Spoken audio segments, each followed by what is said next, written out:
오늘도 성령님께서 이 예배를 기뻐하시고 성령의 기름 부음이 있기를 소망합니다. 우리가 마음을 열고 주님을 사모하는 마음으로 말씀을 사모할 때에 하나님의 역사가 나타날 줄로 믿습니다. 그런 마음을 가지시고 우리 함께 나눌 말씀 함께 봉독합니다. 여호수아 4장 1절에서 9절까지 있는 말씀입니다.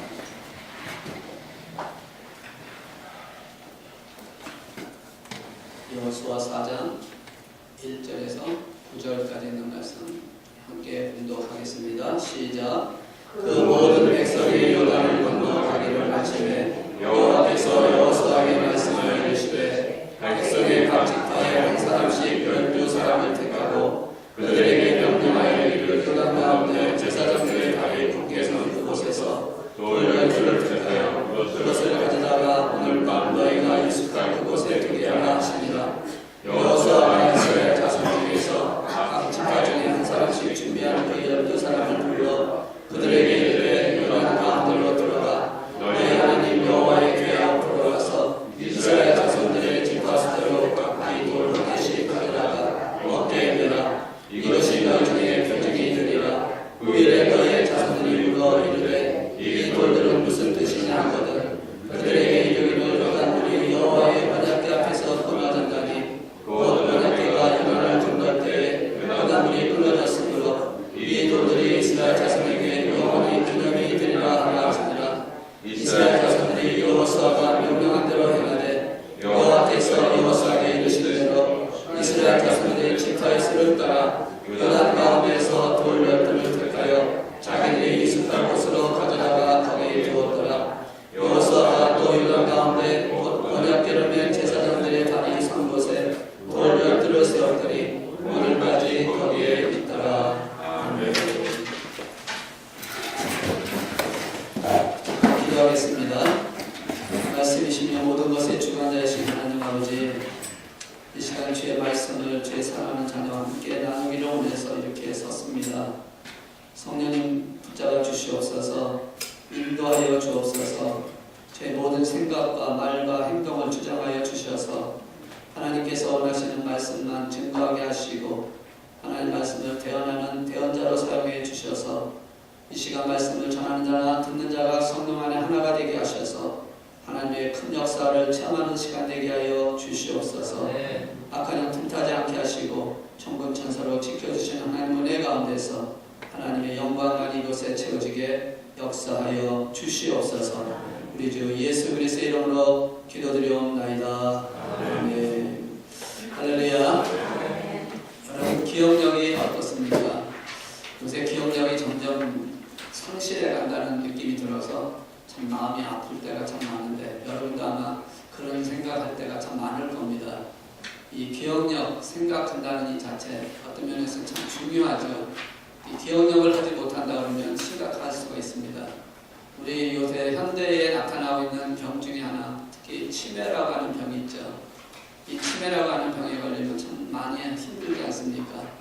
알 수 없는 모든 걸 잊어버리고 마는, 그래서 과거도 현재도 다 모든 걸 잊어버리고 마는 그런 삶 속에 사는 사람들 볼 때 참 마음이 아픈데 그것이 누구에게 있는 것이 아니라 어느 누구에게 일어날 수 있는 일이라고 생각한다면 우리가 참 조심하고 또 잘 건강을 관리해야 될 거라고 생각합니다. 그런데 또 반대로 치매는 아니지만 또 잘 잊어버리는 경우가 있죠. 건망증이라고 하는 것이 좀 있습니다. 이 건망증이라고 하는 것 때문에 또 많은 피해를 줄 때도 있고 종종 어려움 당할 때도 있는데 건망증과 치매의 그 차이점은 그것이 무엇에 쓰는 건지를 모르는 것과 그것이 어디 있는지 모르는 것 차이점이라고 볼 수가 있습니다.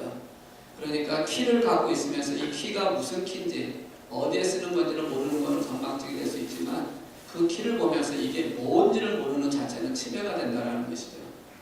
오늘 우리가 읽으신 이 말씀 속에 나오면 이스라엘 백성들에게 하나님께서 여호수아를 통하여 이렇게 멸 건넜으니까 건너는으로 끝나는 것이 아니라 요단강 안에 있는 돌들을 취해서 이 요단강 밖에다가 돌단을 쌓아 그것을 통해서 기념하라라고 하는, 그래서 후손들에게 하나님 하셨던 일을 보여주라고 하는 그런 기념비를 세우라고 하는 말씀을 통해서 말씀을 우리에게 주시고 있다는 것이죠. 충분히 그런 사건을 경험한 사람들이기 때문에 누구나 다 기억을 할 수 있을 거라는 것을 우리는 생각할 수가 있습니다. 그렇지만 그 기억은 어느 정도 얼마나 오래 갈지는 모른다라는 것이죠. 그래서 하나님께서는 여호수아를 통해서 이 기념을 통해서 그들에게 후손들에게까지 하나님이 어떻게 하셨다라는 것을 알게 하시기 위한 기념비를 세웠다라는 것입니다. 각자 자기에게 주어진 기념비가 있는가 하면 모든 사람에게 알게 하시려고 하시는 기념이 있습니다. 이 세상에도 그런 게 참 많죠. 세상에 보시면은 모든 사람에게 그리고 후세들에게까지 알려주기 위한 그런 기념비를 세운 것이 참 많은데 미국의 뉴욕에 가면 뭐가 있죠? 자유의 여신상이 있습니다. 미국의 100주년을 기념하는 위해서 1876년에 프랑스에서 만들어 보낸 것이죠. 프랑스에 가면 또 뭐가 있습니까? 에펠타워라고 하는 유명한 기념비가 있습니다. 역시 거기도 프랑스 혁명 100주년을 기념하기 위해서 만들었던 그런 기념비입니다. 우리 한국에는 그럼 뭐가 있을까요? 한국의 기념비가 뭐가 있을까? 생각을 한번 해봤습니다. 그랬더니 광화문에서 있는 것은 다 인물상이더라고요. 세종대왕이라든지 이순신 장군이라든지 그런 분들이 기념비적으로 나타나고 있는 것을 발견하게 됩니다. 저는 성지순례를 안 해서 알지 못하지만 성지순례를 갔다 오셨던 분들이 이스라엘은 이런 기념비가 있다라고 얘기를 하더라고요. 그 기념비의 이름이 야드바셈이라고 하는 기념비인데요.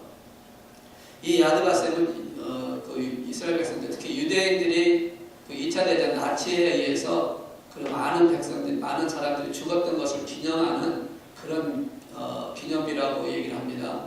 근데 그 안에 글이 써 있는데 이렇게 글이 써 있다고 합니다. 그 기념벽에 써 있는 글이 우리는 용서할 수 있다. 그러나 잊을 수 없다. 잊을 수는 없다. 라고 그렇게 기록을 해놨다고 합니다. 사실 그렇죠. 용서하고 잊어버릴 수 있다는 것은 참 좋은 것이기도 하지만 그러나 아픔과 또 상처 그리고 하나님 주신 은혜는 기억하는 것이 굉장히 중요하다라는 것을 발견할 수가 있겠죠. 오늘 읽은 말씀을 통해서 나오는 이 기념비를 격인 모습을 보면서 하나님께서는 이들에게 하나님이 하셨던 일을 기념하라고 하시는 그것을 보여주시기 위해서 돌단을 쌓게 하셨다라는 것을 생각해 보게 됩니다. 불가능의 강을 건넜던 이스라엘 백성들, 지난주에 말씀드렸던 것처럼 정말 건널 수 없었던 그런 불가능의 강을 건너게 하셨던 그 하나님의 은혜를 생각하면서 그것을 기억하라고 기념비를 세우라고 하시는 말씀. 그들의 불가능의 강을 건너고 도착한 곳은 바로 오늘 읽지는 않았지만 19절에 있는 말씀 보면 길갈이라고 하는 곳에 진을 치는 모습을 발견하게 됩니다. 이 길갈이라고 하는 곳의 이름의 뜻은 뭐냐면 지나갔다, 또 모든 게 돌아졌다, 돌아갔다라는 그런 의미를 갖고 있는 곳입니다. 그곳에 진을 치게 하신 하나님께서 왜 이스라엘 백성들에게 그 요단을 건너게 하시고 난 후에 기념비를 쌓으라고 말씀을 하셨을까? 그 기념비가 과연 어떤 의미를 갖고 있기에 하나님께서 그렇게 하셨을까? 이 길갈에 진치기 이전에 하나님께서 먼저 돌단을 쌓게 하시고 그 돌단을 쌓게 한 후에 길갈에 진을 치게 하셨던 그 하나님의 의도적인 의미가 무엇일까? 오늘 우리에게는 그럼 과연 어떤 것으로 말씀을 하시고자 하는 것일까? 이것을 우리가 한번 살펴보면서 오늘 우리가 도전되고 또 은혜받고 또 우리가 주님이 주시는 그 사명을 이루어가는데 조금 더 부족하지 않는 역사를 만들어가기를 원합니다. 오늘 하나님께서 이스라엘 백성들에게 특히 여호수아에게 명령을 하십니다. 1절에서 3절에 있는 말씀을 통해서 보시면 이렇게 말씀을 하고 있죠. 백성의 각 지파에 한 사람씩 12사람을 택하고 그들에게 명령하여 이르기를 요단 가운데 제사장들의 발이 굳게 선 그곳에서 돌 12를 택하여 그것을 가져다가 오늘 밤 너희가 익숙할 그곳에 두게 하라 하시니라 라고 말씀을 하고 있다는 것이죠. 요단강에 기념비를 세우라라고 말씀합니다. 건너는 것도 사실 힘들었고 참 마음에 두려움을 갖고 건넜는데 왜 하나님께서는 다시 또 들어가서 돌멩이를 꺼내 갖고 와서 그렇게 기념비를 세우라고 하셨을까? 그것도 하나가 아니라 2개를 얘기를 하고 있습니다. 9절에 있는 말씀 보니까 여호수아가 또 요단 가운데 곧 언약궤를 맨 제사장들의 발이 선 곳에 돌 12를 세웠더니 오늘까지 거기에 있더라 라고 말씀을 하고 있습니다.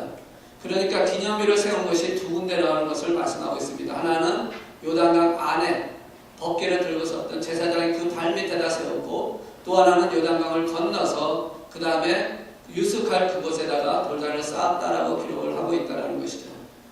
하나만 세우면 되지 왜 두 개를 세워야 될까?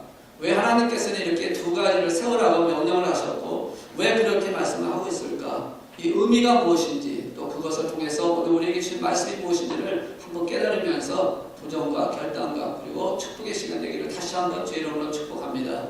자, 이렇게 돌단을 세우라시는 영적인 의미가 뭘까? 왜 그럼 그렇게 말씀을 하셨을까? 왜 오늘 우리에게도 기념비를 세우라라고 말씀을 하고 있는 것일까? 그 첫 번째 이유는요, 바로 여기 있습니다. 하나님께서 하셨던 약속은 꼭 이루시는 분이라는 것을 기억하라는 것입니다.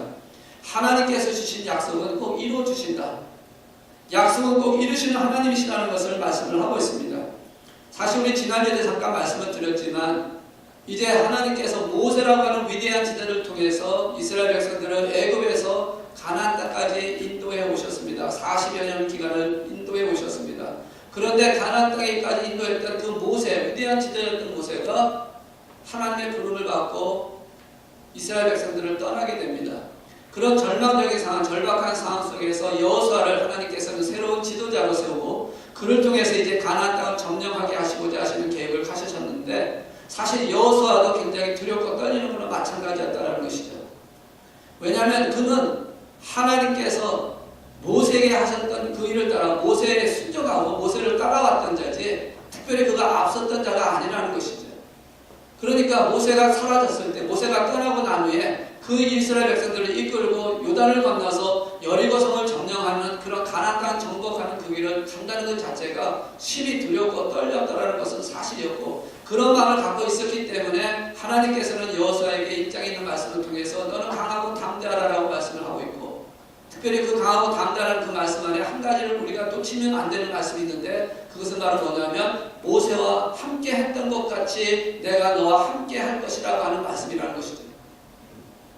만약에 하나님께서 내가 너와 함께 하겠다라고 하는 말씀만 하고 너는 강하라고 하는 말씀만 했다면 사실 여호수아가 거기에 대해서 크게 반응할 수 있는 그 마음이 부족할 수도 있다는 것이죠. 왜? 하나님이 함께 하시는 것이 과연 나랑 얼만큼 함께 하실 것인가? 하나님께서 나와 함께 하신다고 하셨는데 나와 얼만큼 함께 하실 것인가? 라는 그런 의문점이 생길 수 있다는 것이죠. 그런데 여호수아에게 하나님이 하신 말씀은 뭐냐면 모세와 같이 했던 모세와 함께 했던 것 같이 하시겠다라는 것이죠. 모세와 함께했던 40년 기간 동안 하나님 하셨던 그 놀라운 일을 보았던 여호수아는 하나님이 그와 같이 모세처럼 해주시겠다는 그 말씀을 들을 때 충분히 받아들일 수가 있었다는 것이죠. 오늘 여러분 이 후임자가 된 여호수아의 그 마음을 여러분 충분히 이해를 하셔야 된다는 겁니다. 전임자가 했었던 그 모든 일을 뒤따라오는 후임자는요 항상 불안하고 두렵게 되어 있습니다. 열심을 내고 그 열심을 내는 결과가 변함이 없고 똑같은 상황이 되면요 그것은 결국 전임이 했던 결과에 대한 선물이라고 생각하기 때문에 그렇습니다. 또한 후임자가 새로운 일을 시작한다 할지라도 전임자가 했었던 그 일에 새로운 변화를 느껴야 된다는 것 자체가 부담이 되기 때문에 또한 힘이 들 수 있다는 것이죠. 성경에는 그러한 모습을 우리에게 한 가지 보여주는 사람이 있습니다. 바로 엘리사입니다. 엘리사가 엘리야의 후계자가 되어졌을 때에 그는 엘리사에게 그리고 하나님께 구했던 기도 제목이 있습니다. 엘리야처럼 위대한 그런 선지자, 엘리야 같은 그런 위대한 선자가 되기 위해서는 엘리야와 같이 되어서는 안 된다는 것을 엘리사는 알고 있었기 때문에 그는 하나님께 이렇게 구하지 않습니까? 엘리사가 갖고 있었던 성령의 역사심에 갑절이나 되는 영광을 제게 주옵소서. 왜 그렇습니까? 만약에 똑같은 것이었다면 변화가 없다는 얘기입니다. 별 차이가 없다는 얘기입니다. 모든 사람들은 현재 있었던 그것을 바라보게 되어진다는 것이죠. 그러니까 엘리사는 갑절의 영광을 구하는, 갑절의 능력을 구하는 기도를 하고 있다는 것이죠. 저도 그렇게 기도를 하고 있습니다. 저도 후임자이기 때문에 전임자의 기도를 하기 위해서 부담이 있고 여러 가지 어려움이 있습니다. 그렇기 때문에 하나님이신 성령의 충만함을 구하고 갑절에 대한 영광을 구하고 있는 것입니다. 여러분 저를 위해서 그렇게 기도해 주셔야 한다는 것입니다.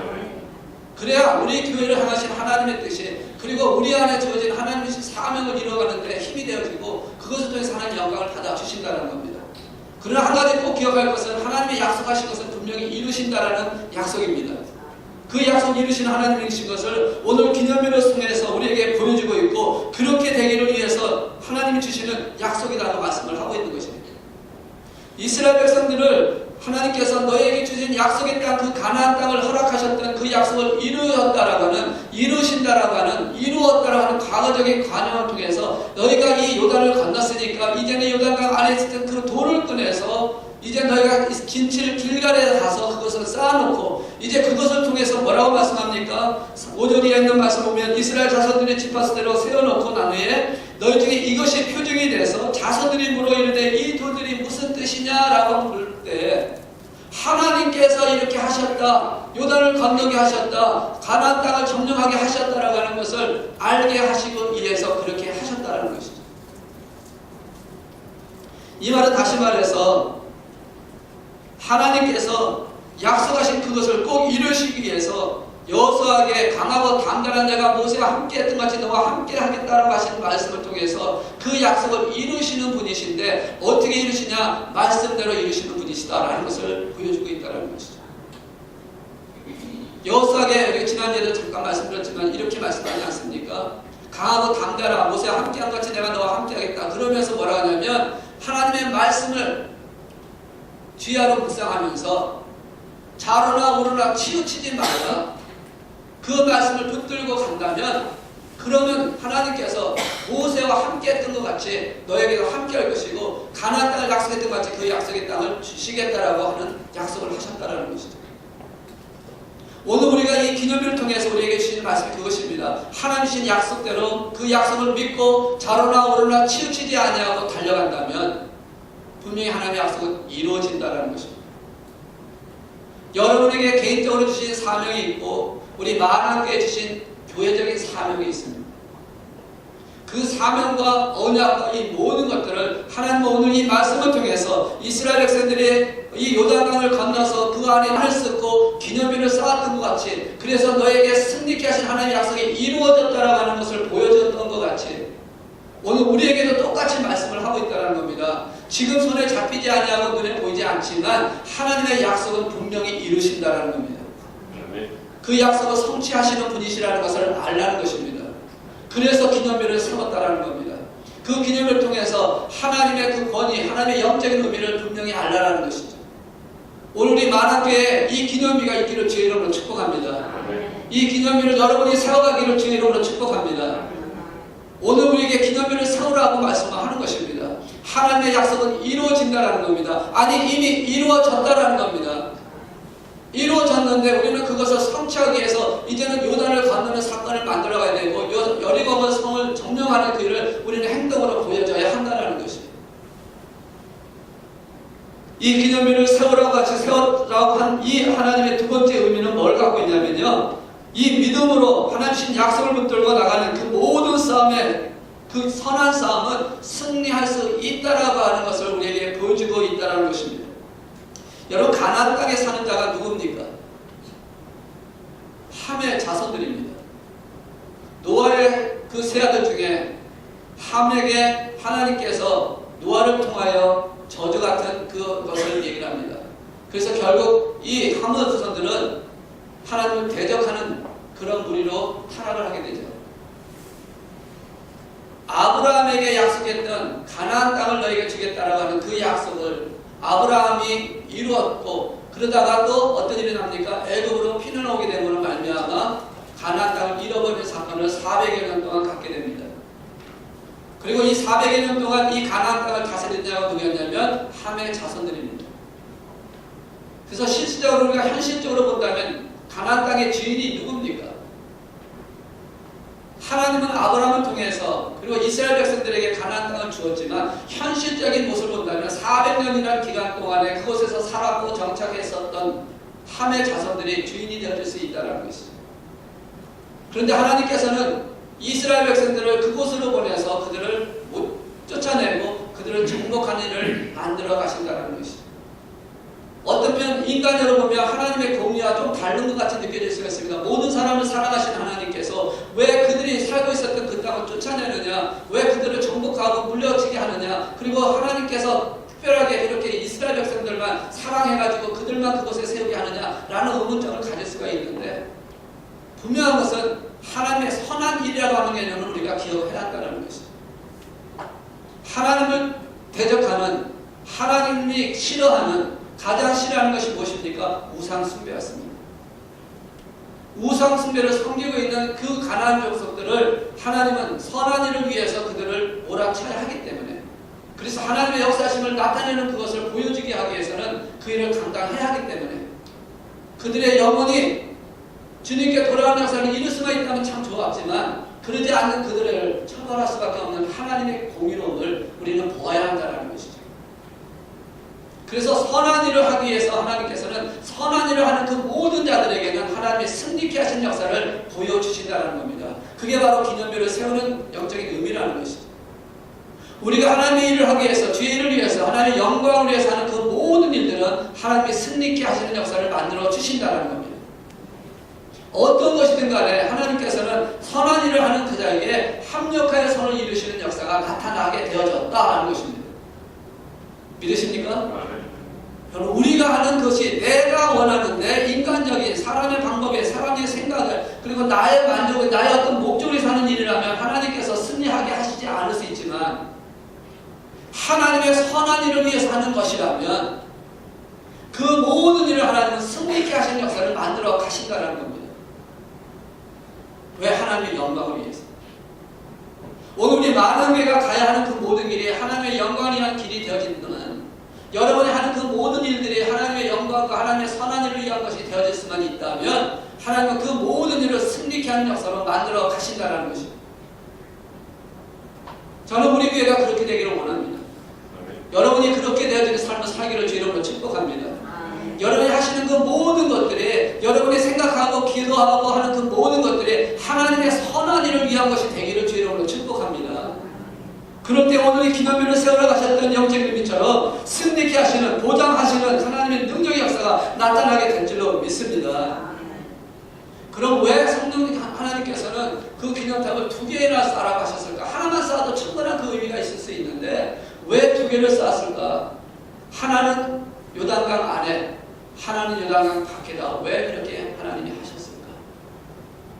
오늘 9절에 있는 말씀을 통해 보시면 분명히 요단강 안에다가 열두를 세워서 그 안에 기념비를 세웠던 것을 말씀을 하고 있습니다. 왜 요단강 안에 세웠을까? 왜 그 일을 하셨을까? 이 요단강이라고 하는 것은 지난주에도 말씀드렸지만 그 당시에는 건너갈 수 없는 강이었습니다.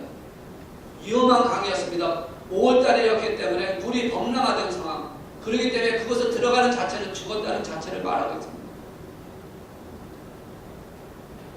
그 죽어야 되는 장소의 그 요단강을 법궤와 함께 들어감으로 인해서 그것을 열게 하셨던 하나님의 능력 안에서 그것을 지나게 되었다는 것입니다.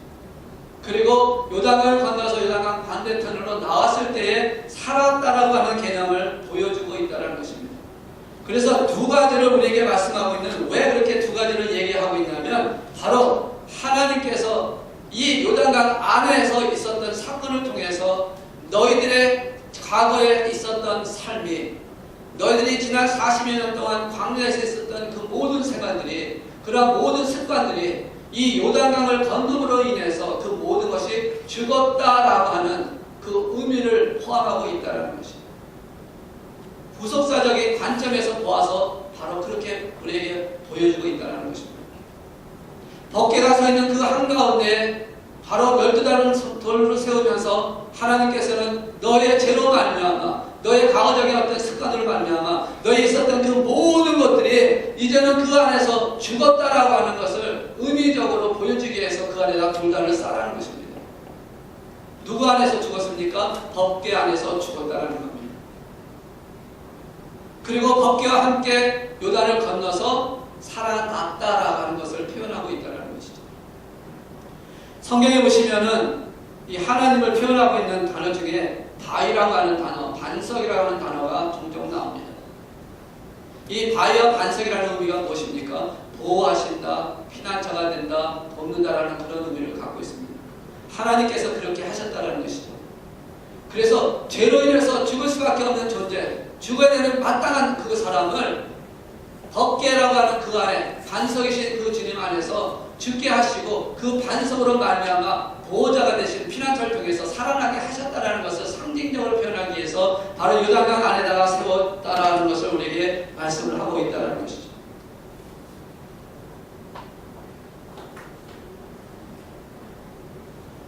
갈라디아서 2장 20절에 있는 말씀을 보시면 이런 말씀을 하고 있습니다. 한번 우리 다 아시는 말씀이지만 우리 한번 찾아서 함께 한번 봉독하기 원합니다. 갈라디아서 2장 20절.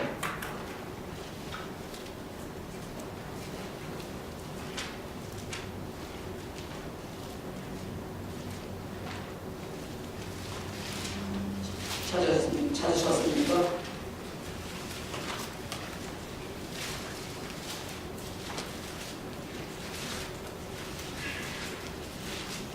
갈라디아서 2장 20절. 우리 함께 봉독하겠습니다. 시작. 내가 그리스도와 함께 십자가에 못 박혔나니 그런즉 이제는 내가 사는 것이 아니요 오직 내 안에 그리스도께서 사시는 것이라. 이제 내가 육체 가운데 사는 것은 나를 사랑하사 나를 위하여 자기 자신을 버리신 하나님의 아들을 믿는 믿음 안에서 사는 것이라. 아멘. 우리의 은혜 중에 가장 큰 것은 무엇일까요? 예수님과 함께 죽었다는 것입니다. 예수님과 함께 죽지 않으면 살 수가 없다는 것을 우리에게 말씀으로 보여주고 있는 것이죠. 이 갈라디아서 2장 20절에 있는 말씀처럼 내가 그리스도와 함께 십자가에 못 박혔나니, 주님과 함께 저와 여러분이 십자가에 못 박혀 죽었다는 것입니다. 물론 우리가 실질적으로 주님과 함께 십자가에 못 박혀 죽은 것은 아닙니다. 그렇지만 오늘 여기 있는 말씀을 통해서 예수님이 대표로 십자가의 죽으심으로 말미암아 예수 그리스도를 믿는 모든 자들, 과거에든 현재든 미래든 간에 예수를 믿는 모든 자들이 함께 그 십자가에 못 박혀 죽었다라는 것을 말씀을 하고 있는 것입니다. 마치 아담의 범죄로 인해서 모든 사람이 죄를 범한 상태에서 태어난 것처럼, 우리가 비록 그러한 죄를 짓지 않았다 할지라도 아담의 피를 갖고 있는 자로 태어난 사람이라면 그 죄가 정죄되어졌던 것처럼, 예수님이 십자가에 못 박혀 죽으심으로 말미암아 그 주님이 죽은 그 십자가와 함께 예수를 믿는 우리들이 함께 죽었다고 말씀을 하고 있는 것입니다. 그러니 이것이 가장 큰 은혜라는 것입니다. 이 은혜를 우리가 생각할 때에 우리는 은혜 가운데 서 있는 이 시간을 우리는 기뻐하고 감사하고 정말 하나님 앞에 영광 돌려야 한다는 것입니다. 여러분, 지금 이 순간 주님 앞에 서 있다는 이 자체가 하나님의 은혜라는 걸 여러분 꼭 아시기를 바랍니다. 내가 하나님의 자녀가 되었다고 하는 이 자체가 하나님의 은혜라는 걸 여러분 꼭 기억하시기를 바랍니다. 지금까지 지나왔던 그 모든 과정을 생각해보면 하나님의 은혜가 아니고서는 결코 있을 수 없었다는 것을 여러분 기억하시기 바랍니다. 내가 지금까지 지내온 것은 주의 은혜라. 지금까지 지내온 것은 주의 은혜라. 제가 이 말씀을 준비하면서요, 하나님의 은혜를 생각할 때 이 찬양이 계속해서 저의 머릿속에 떠올랐고, 저는 이 찬양을 계속 흥얼거리면서 말씀을 준비했어요. 내가 지금까지 지낸 것은, 내가 지금까지 지내온 것은 주의 은혜라. 주의 은혜라. 지금까지 지내온 것은 주의 은혜라. 주의 은혜라. 지금까지 지내온 것은 주의 은혜라. 지금까지 지내온 것은, 내가 하나님의 자녀 된 것은, 내가 하나님의 자녀 된 것은 주의 은혜라.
기념일이 아니고 정말 이럴 수 없다는 걸 느끼게 됩니다.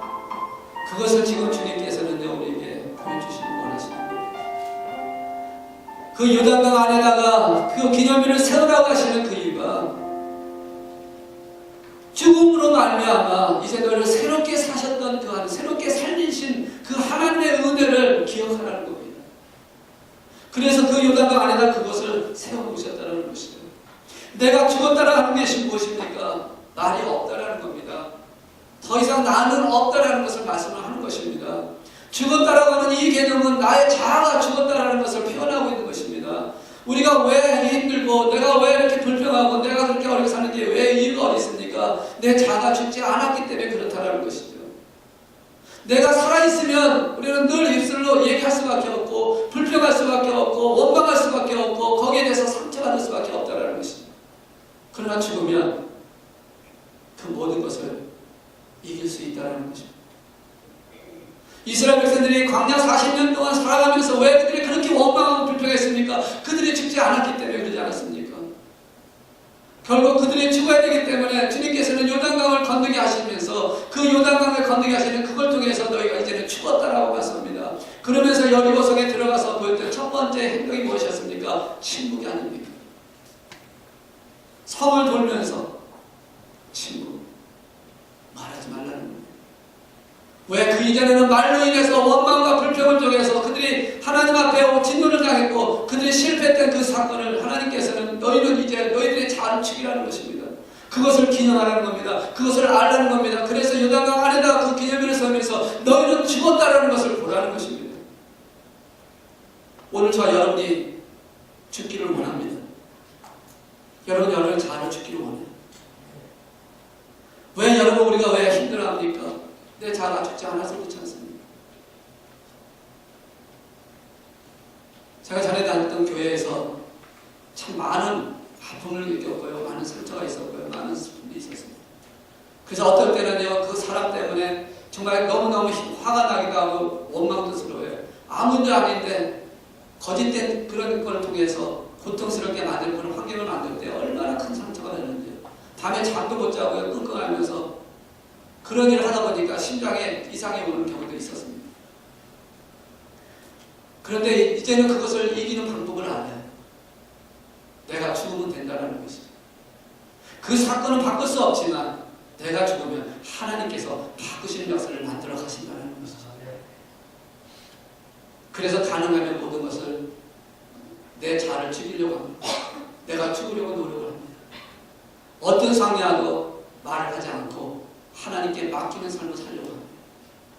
그럼에도 아직도 부족해서 아직도 연약해서 살아있는 경우도 있지만 그러나 말씀 안에 죽으려고 노력을 하고 있습니다. 여러분도 그렇게 되기를 주님을 축복합니다. 우리는 주님 안에서 죽을 때 십자가에서 죽을 때 바로 이 법궤가 바로 십자가이신 주님을 발견하고 있는 것이 아닙니까? 갈라디아서 2장 20절에 있는 말씀처럼 내가 그리스도와 함께 십자가에 못 박혀 죽었다라고 하는 이 사건을 기억하고 이 사건을 표현하고 있는 이 요단강 안에 있는 그 기념비를 통해서 오늘 우리가 십자가 안에서 죽었다라는 것을 기억하고 그것을 우리가 생각하면 우리는 살아날 수 있다는 것입니다. 그래서 첫 번째 그 강에 있는 기념비를 보라는 것입니다. 그래서 세우라고 말씀을 하고 있는 것입니다. 그럼 왜 강 밖에는 왜 세우라고 하셨을까? 왜 강 밖에는 동안 세워서 하셨을까? 바로 우리를 죽었던 우리를 이제는 그 강에서 죽은 대로 끝나고 버려두신 게 아니라 그것을 건너게 하셔서 살아나게 하신 것을 너희가 또한 기억을 해야 한다는 것을 말씀을 하고 있다는 것이죠. 갈라디아서 2장 20절에 있는 그 중앙부에 있는 말씀을 통해서 보시면 이렇게 말씀하지 않습니까? 내가 그리스도와 함께 십자가 못 박혔나니 그런즉 이제는 내가 사는 것이 아니요 오직 내 안에 그리스도께서 사시는 것이니라. 내 안에 그리스도께서 사시는 것이기 때문에 나는 죽었지만 나는 그리스도 안에서 다시 살아났습니다 라고 하는 것을 바로 강가에 생겨놓은 그 기념일을 통해서 우리에게 알려주고 있다는 것이에요. 살아났다라는 겁니다. 이제는 십자가에서 죽었고 십자가 안에서 살아났다라고 하는 것을 우리에게 말씀을 하고 있다는 것이죠. 바로 어린 양의 유월절의 그 피로 말미암아 이스라엘 백성들을 구원하셨던 그 하나님의 역사처럼 십자가에 죽으신 그 어린 양이신 예수 그리스도의 보혈의 피로 말미암아 우리가 죄로 말미암아 죽었던 것을 대신해 주심으로 말미암아 우리가 죽음에 있었던 그 상황 속에서 이제는 살아나는 성탄을 우리에게 말씀하면서 그것을 보라, 그것을 기억하라, 그래서 기념일을 세우라고 말씀을 하고 있다는 것이죠. 요한복음 1장 29절에 있는 말씀 보시면 이런 말씀합니다. 이튿날 요한이 예수께서 자기에게 나오심을 보고 이르되 보라, 세상 죄를 지고 가는 하나님의 어린 양이로다. 세상 죄를 지고 가는 하나님의 어린 양이로다. 그 어린 양을 보라는 겁니다. 그 어린 양을 오늘 우리도 보아야 한다는 것입니다. 그 어린 양을 오늘 우리가 만나야 한다는 것입니다. 오늘 그 어린 양 안에서 우리가 살아나야 한다는 것입니다. 그래서 이스라엘 백성들에게 너희 죄로 말미암아 죽었던 너희들을 이제 이 요단 안에서 죽었던 법궤가 이제는 그 안에 있던 돌들을 끌어나가서 다시 요단 밖에 있는 그것을 세움으로 말미암아 너희를 살리신 그 하나님의 능력을 보라, 우리를 살리신 어린 양이신 예수 그리스도를 보라라고 우리에게 말씀을 하고 있다는 것이죠. 오늘 우리는 그것을 기억하고 그것을 우리는 체험해야 한다는 것입니다. 법궤가 들어갔을 때예요. 그 법궤가 들어갔을 때 물이 스탑되고 중단되어지고 그 물의 흐름이 끊어졌던 것처럼 우리가 십자가이신 예수님 앞에 들어갈 때에 우리 죄가 이제는 용서받음으로 말미암아 새로운 피조물로서의 시작이 시작한다는 것이죠.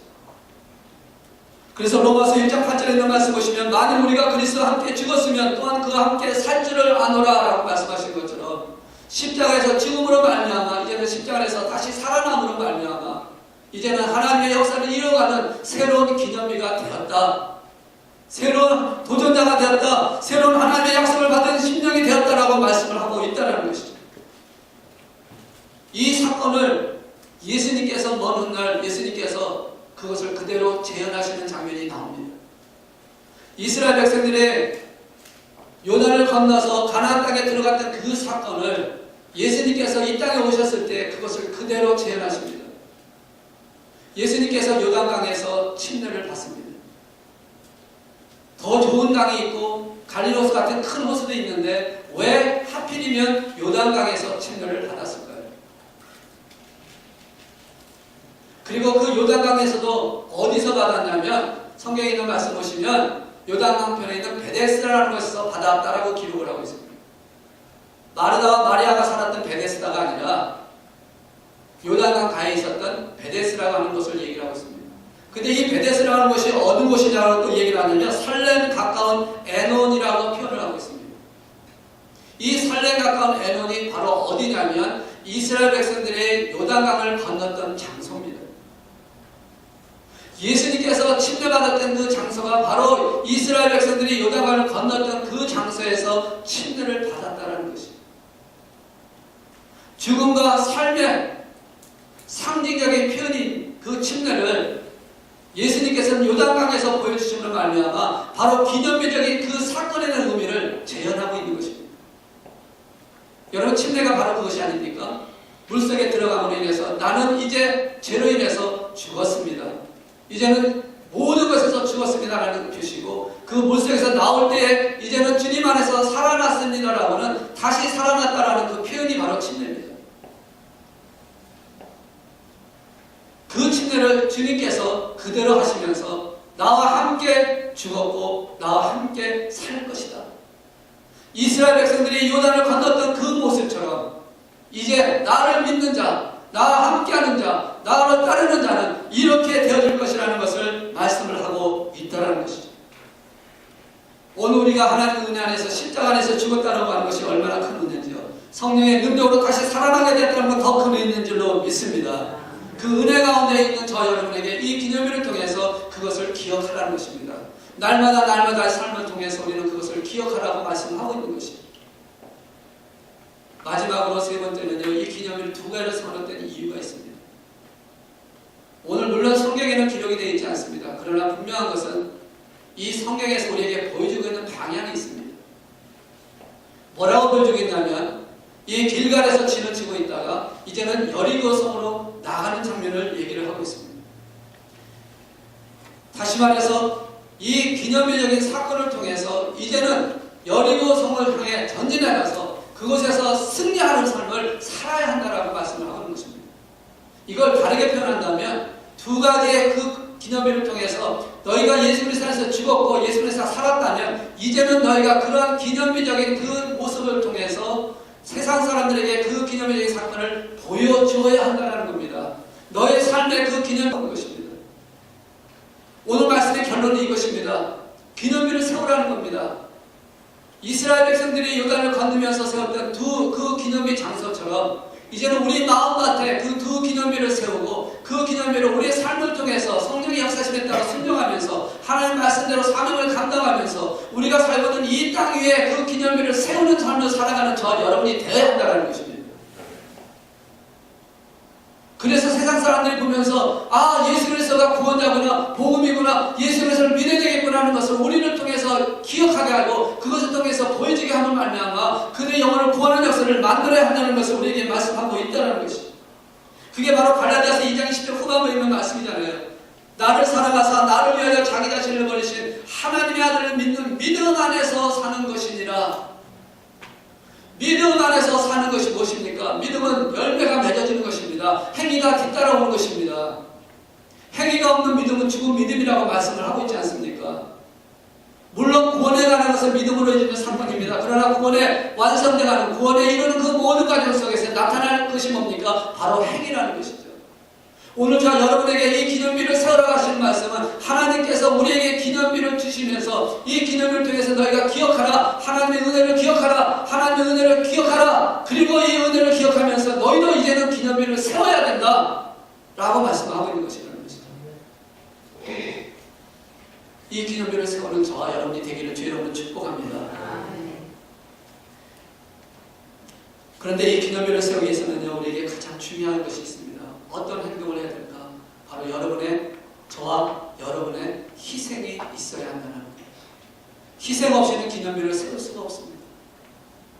성경에 나와 있는 말씀 중에 보시면 기억하라고 하시는 그런 사건이 하나 있습니다.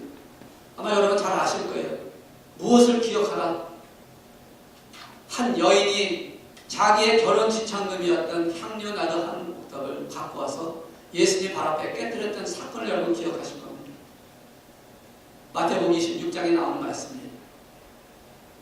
그 여인이 그 향유 하나를 깨뜨리면서 예수님의 발에 붓고 자기의 머리털을 씻기며 눈물로 닦았던 그 모습을 예수님께서는 뭐라 하냐면 복음이 전파되는 곳마다 이것을 기억하라고 기념하라고 말씀하고 있다는 것이죠. 오늘 저 여러분이 사는 그 삶 속에서 우리가 기념비를 만들기 위해서는요, 우리의 희생이 필요하다는 겁니다. 이 여인처럼 자기 희생이 필요하다는 것이에요. 다른 거 한 게 없습니다. 자신이 갖고 있었던 가장 귀중한 것, 자신이 갖고 있었던 어쩌면 그것이 자기의 생명일 수 있는 그 향유나드 그 옥합을 예수님께 와서 깨뜨렸던 그거 하나뿐이 없어요. 다른 큰일을 한 것이 아닙니다. 그럼에도 불구하고 예수님은 그 여인을 기념하라고 기억하라고 말씀을 하고 있다는 것이죠. 왜? 희생이 있었기 때문에. 여러분의 기념비를 세우려면 희생이 있어야 됩니다. 희생 없이는 기념비를 세울 수가 없는 것이죠. 하나님의 말씀대로 순종하는 것이 바로 희생입니다. 나를 버리고 내가 가야 할 방향을 내려놓고 하나님이 원하시는 방향을 가는 건 희생입니다. 희생하는 사람들, 자신의 목숨을 내어걸고 희생하는 사람들은 기억하게 되고 기념하게 됩니다. 제가 기억하는 것 중에 하나는 뭐냐면, 여러분 혹시 현대적인 얘기니까 잘 기억 안 하실지 모르지만 강제구 소령이라고 아십니까? 들어본 적 있습니까? 강제구? 별로 기억이 없을 거예요. 월남전에. 월남전에 그 가기에서 훈련시키는 과정 중에 훈련하는 그 부하가 수류탄을 던졌는데 그게 던진 게 아니라 떨어뜨렸어요, 자리에서. 그래서 떨어뜨림으로 인해서 거기에 있는 사람이 다 죽어야 되는 상황이 생겼습니다. 그럴 때 이 강제구소령이 그때 교관이었는데 그 사람이 그 수류탄을 덮은 거예요. 자기 스스로를 희생함으로 인해서 다른 부하들을 살리는 사건이 있었어요. 그래서 군대에는 그것이 굉장히 계속적으로 아주 희생적인 그래서 기념이 되어 있습니다. 꼭 이런 사건만이 아니라 여러 가지 사건이 있잖아요. 일본에서 제가 뉴스를 보니까 이런 기사가 떴더라고요. 얼마 전에 떴는데 일본 지하철에서 한국 학생이 그 젊은 청년이 그 지하철에 떨어지는 그 노인을 구하기 위해서 일본 사람을 구하기 위해서 구하고 그리고 희생을 했던 그 사람 대신에 자기가 죽었던 그 사건을 그것을 기념하는 기념하는 것을 제가 봤어요. 자기의 목숨을 버리고 다른 사람 전혀 관계도 없는 사람을 구하기 위해서 그렇게 행했던 그 사람을 기억하는 그런 행사를 하더라고요. 뭐 여러 가지가 있겠죠. 한국에도 많이 있고 미국에도 많이 있겠죠. 특별히 우리가 기억해야 할 사람은 누굽니까? 하나님의 말씀의 복음을 전하기 위해서 숨겨나간 사람들 우리는 기억을 해야 한다는 것이죠. 그런 희생이 없이는 오늘 우리에게 복음이 전파될 수 없었다는 겁니다. 한국에 복음이 전파됐을 때 그곳에서 순교자한테 많은 순교자들이 있습니다. 그들의 희생이 있었기 때문에 복음이 전파됐고 저 여러분이 주님을 만날 수 있게 되었다는 것이죠. 이제 우리도 우리의 희생을 통해서 우리의 자녀들이, 우리의 후손들이, 우리를 알고 있는 사람들이, 아니 이 세상에 있는 모든 사람들이 하나님을 알게 되기를 원하고 주님을 만나게 되기를 주의 이름으로 축복합니다. 그러기 위해서 우리가 희생을 해야 한다는 것이죠. 우리가 그 희생을 감당할 때 이 역사처럼 기념비가 되어지는 역사를 만들어갈 수 있다는 것을 우리에게 말씀을 하고 있다는 것이죠. 저는 그래서 우리 교회가 그리고 여러분 한 분 한 분이 이것은 나의 많고 적의 문제가 아니라 내 삶 속에서 내 스스로가 우리 교회가 자그마한 것이라 할지라도 하나의 기념비로 세워지기를 기대해봅니다. 사도행전 29장에 일어나는 그 모든 사건들, 성령의 역사하는 사건들이 희생을 통해서 이루어졌다면 오늘 우리가 29장을 만들어가는 그 일을 감당하기 위해서 우리의 자그마한 희생을 통해서 그 사도행전 29장에 연결되는 그 부분을 우리가 만들어가는 역사를 이루기를 원하는 것입니다.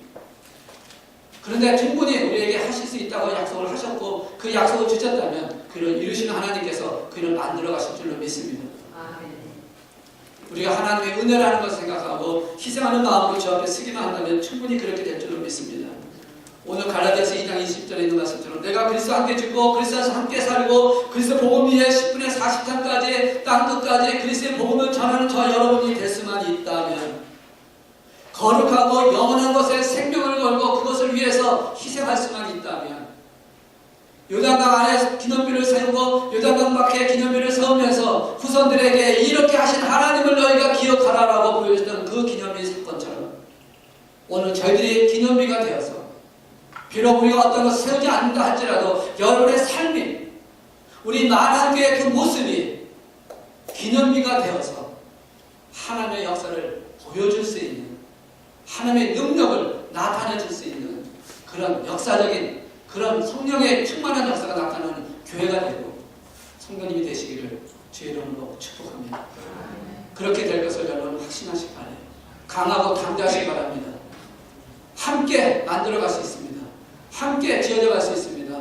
하나님께서는 분명히 우리에게 주셨으니까 그 언약을 붙들고 달려갈 때 하나님께서는 우리 마한교회를 하나의 기념비적인 교회로 여러분 한 분 한 분을 기념비적인 성도로 세우시고 만드시고 붙잡아 주실 것을 믿습니다.